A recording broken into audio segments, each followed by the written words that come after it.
నా దేవుడు మిమ్మల్ని మీ కుటుంబాల్లో నిండారులుగా దీవించునుగాక. ఈ రోజంతా ఆయన విశేషంగా మన మీద ఉండునుగాక. ఈరోజు వాక్యాన్ని చదివి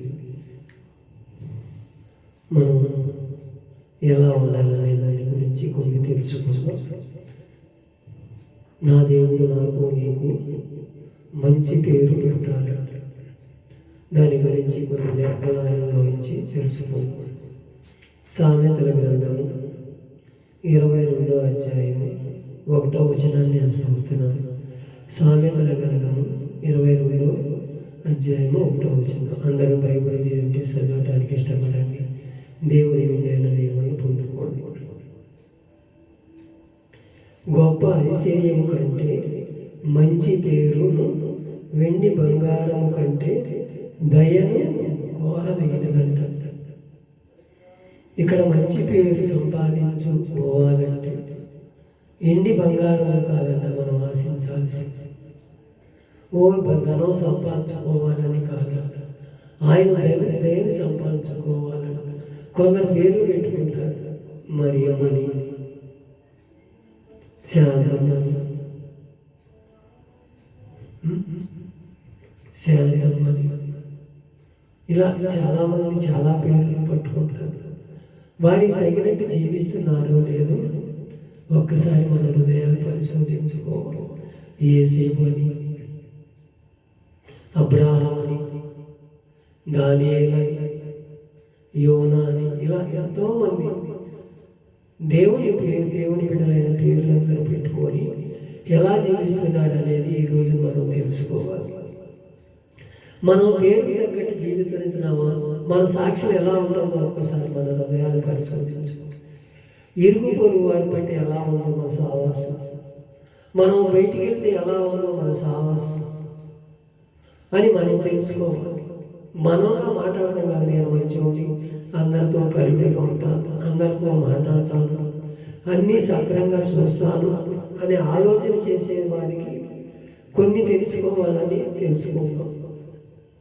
నేను అంతా బాగానే ఉన్నాను, దేవుని సన్నిధిలో కడపై భక్తులు కూడుకొని జీవిస్తున్నాను అని కొన్ని మనం చేసే తప్పులు కూడా చాలా ఉంటుంది. పైకి ఒక రకంగా లోపల ఒక రకంగా ఉంటున్నాం. శాంత గుణం ఉండాలన్నా అత్త గోడల అంటే సమస్య. అత్త ఎక్కువ అంటే కోడలు తక్కువ, కోడలు ఎక్కువ అంటే అత్త తక్కువ, ఈ పోటాటలు ఎక్కువ. అన్నదమ్ములు కూడా అబ్రాహామని, దానియేలని, ఇలా ఎంతోమంది మంచి మంచి పేర్లు పెట్టుకుని వాళ్ళ జీవితానికి తగినట్టు జీవిస్తున్నారు. అన్నదమ్ముల మధ్యన గొడవలు, ఏదన్నా కూతంతా తక్కువ ఇస్తే తగాదాలు, కోర్టులకి వెళ్తాం, ఏ ఆలోచనలు ఉంటున్నారే తప్ప దేవుని ఎదుట మనకి మంచి పేరు ఉన్నది. ఆ పేరును పోగొట్టుకోకూడదు. దేవుని మనం ఆయన రాకడెప్పుడు వస్తుందో మన పోకడెప్పుడు అప్పటి వరకు కనిపెట్టుకుంటున్నామని ఆ ఆలోచనే చేయని వారు చాలామంది ఉంటున్నారు ఈ రోజుల్లో. అందుకే మన జీవితాలు ఎలా దిగజారిపోవటానికి కారణం. దిగజారిపోవటమే కాక భక్తిలో సన్నగిల్లిపోవటం, ప్రార్థన అంటే వెనకబడిపోవటం, బైబిల్ అంటే అసలు చదవకపోవటం, ఇవన్నీ కూడా మన జీవితానికి నాశనకరంగానే ఉంటుంది. మన జీవితాన్ని మార్చుకోవాలంటే దేవుని సన్నిధిలో మనకు మంచి పేరు పెట్టాడు, ఆ పేరుకు తగినట్టు జీవించాలి. మనం ఒక్కోసారి కూరగాయల కొట్టుకాడికి వెళ్తాం, ఒక్కోసారి బజార్లో అక్కడ ప్రయాణం చేస్తూ ఉంటాం. మన ప్రయాణం ఎట్లా ఉంటాం, మనం ఎవరితో ఎలా మాట్లాడుతున్నాం, మనం ఎవరితో ఎలా ఉంటున్నాం అని తెలుసుకోవటం. నాకు ఇచ్చినప్పుడు నేనే గొప్ప, నాకెందే ఉండాలి, నేను సేవకుడిని అనే ఆలోచన గర్వంతో మాట్లాడి వారిని దూరం చేసుకుంటాం. మన అన్నదమ్ముల మయాలు కూడా అదే తగాదాలు, మన అక్క చెల్లెల మయాలు కూడా అదే తగాదాలు. దానికే ఉంది, నాకే ఎక్కువ ఉంది, నాకు 20 ఎకరాలు ఉంది, 50 ఎకరాలు, నేను ఆడితో నాకు లెక్క ఏంటి, వీడితో నాకు పని ఏంటి అనే ఆలోచనలో ఉంటున్నాను తప్ప మన కుటుంబాన్ని దేవుని సన్నిధిలో మనం నడిపిద్దాం, దేవుని మాటలు చెప్తాం, దేవునిలో మనం అడ్డుకట్టబడతాం, మన పేరుకు తగినట్టు జీవిద్దామనే ఆలోచనే మనకు రావట్లేదు. మన జీవితాలు జీవించబడమంటే ఎలా జీవించబడతాయి?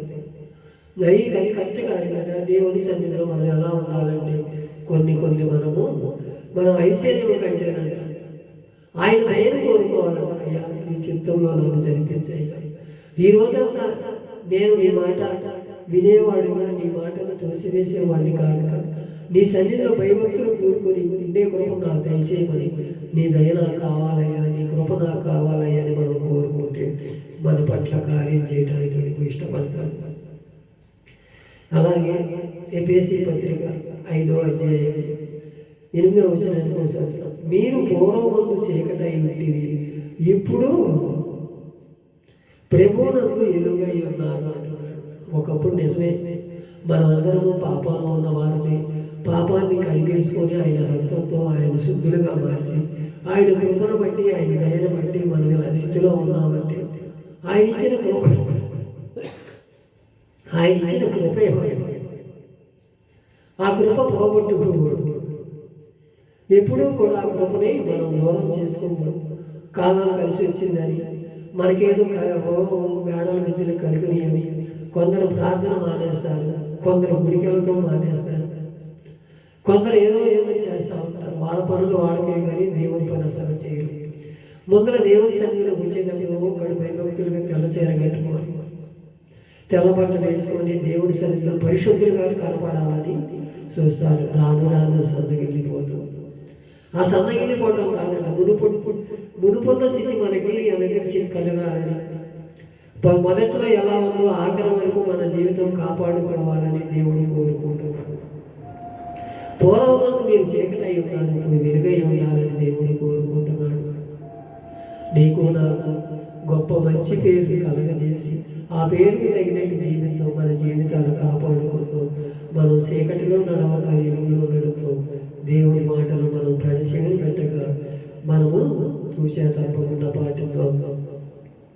అలాగే గ్రంథకర్త రాసిన 12వ అధ్యాయం, ఆయన తన ఎదుట ఉంచబడిన ఆనందము కొరకై అవమానమును నిర్లక్ష్య పెట్టి సిలువను సహించు దేవుడి సింహాసనం యొక్క కుడిపార్శ్వమును ఆసీనుడై ఉన్నాడంట. ఇక్కడ భక్తుడు కనబడుతున్నాడు.